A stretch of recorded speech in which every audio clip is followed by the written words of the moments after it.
Why is Sweden, once the beacon of Northern European prosperity, trembling? It's hard to imagine the words Sweden and trembling in the same sentence. Sweden is synonymous with advanced, prosperous Northern Europe. With a population of about 10 million, its per capita income surpasses $60,000. It's the epitome of a developed country, standing tall even among European nations because of its high national income. It's considered a pinnacle of advanced countries. But now, Sweden's story is changing.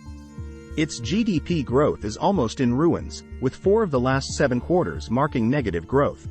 A single quarter of negative growth is alarming, let alone 2 quarters signaling an official recession. But Sweden has seen negative growth in 4 out of 7 quarters.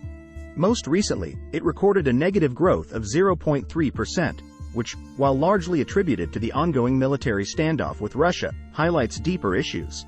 Sweden and Finland's NATO membership has led to military escalations. Amid this, inflation has skyrocketed, mirroring global trends and leading to aggressive interest rate hikes. Such economic decisions have caused significant consumption cutbacks among Swedes, who predominantly rely on variable interest rates for mortgages. This resembles issues faced globally, where rising interest rates have led to economic downturns and recessions. Sweden's economy is expected to shrink by 0.3% this year.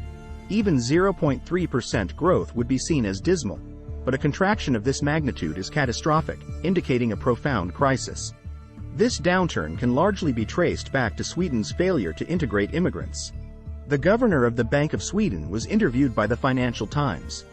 The Financial Times asked, "Why is the economy not doing so well?" And what did the governor of the Bank of Sweden say? It was not about interest rates, prices, exports, imports, domestic consumption, or even the Russian war. He talked about these. As the gang shooting problem and bomb terrorism issue in Sweden grow, there's a problem with the country's long-term economic growth potential. That was the first thing he said, the first thing. But what? Are there gangs in Sweden? Not even Colombia.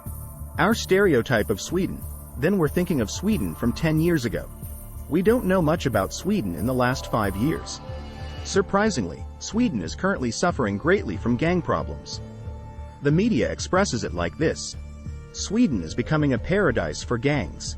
Below is the content of the interview. On Christmas Day, there was a gang war.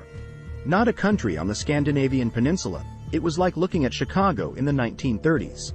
Sounds of tat-tat-tat are heard from outside, bang bang. Such sounds are heard, driving by and shooting with heads sticking out of cars. This is today's Sweden. It has become the representative country for European gangs. A developed country in Northern Europe, Sweden, which goes from cradle to grave, is caught in the front lines of gang warfare, and the image of a safe and peaceful country is already 10 years ago. Moreover, the gangs here are almost like South American gangs. They fight like armies and commit violence and murder, targeting each other's relatives. Sweden's representative cities are now entangled in a severe violence crisis. The worst was October and November in 2023. Not a single day passed without gunfire, bomb terrorism, and grenade attacks. Imagine if it was in New York. Sweden's approach to combating this menace involves a multifaceted strategy, acknowledging the deep-rooted issues of integration and societal exclusion that fuel gang recruitment. The government's initiatives, aimed at tightening immigration policies and enhancing law enforcement capabilities, reflect an urgent need to address the intertwining of organized crime with social disenfranchisement. At the heart of Sweden's turmoil lies its immigration policy and integration failure. Sweden, known for its generous asylum policies, has seen its societal harmony disrupted by the arrival of numerous immigrants, leading to segregation and parallel societies. This has not only fueled gang violence but has also led to economic strains, challenging Sweden's welfare system and its citizens' sense of security. Sweden's immigration narrative is a tale of ambition, humanitarian ideals, and unintended consequences. The Scandinavian nation, historically celebrated for its welfare state and social equality, embarked on one of Europe's most generous immigration policies. Between 2015 and 2016, Sweden received an astonishing 162,000 asylum applications, the highest per capita rate across Europe.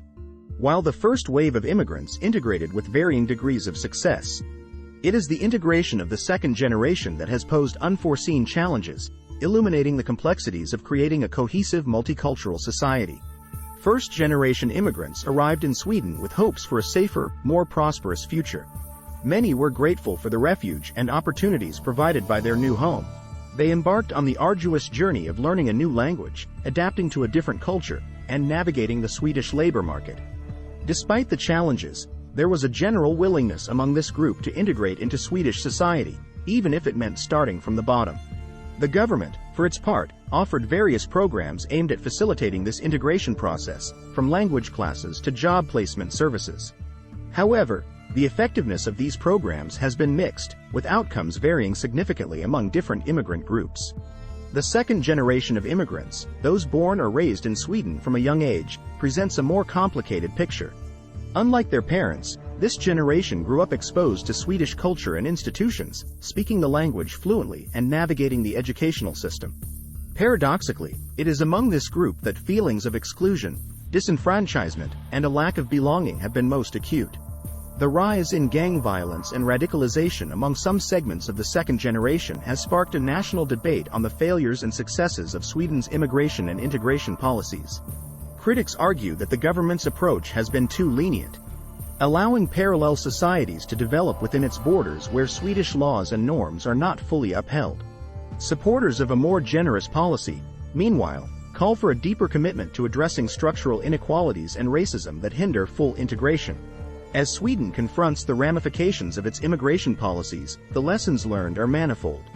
The challenges of integrating a large number of migrants, the tensions between maintaining generous welfare benefits and incentivizing assimilation, and the political fallout from perceived policy failures underscore the complexity of managing immigration in a way that benefits both newcomers and the host society. Please subscribe if you enjoyed this video.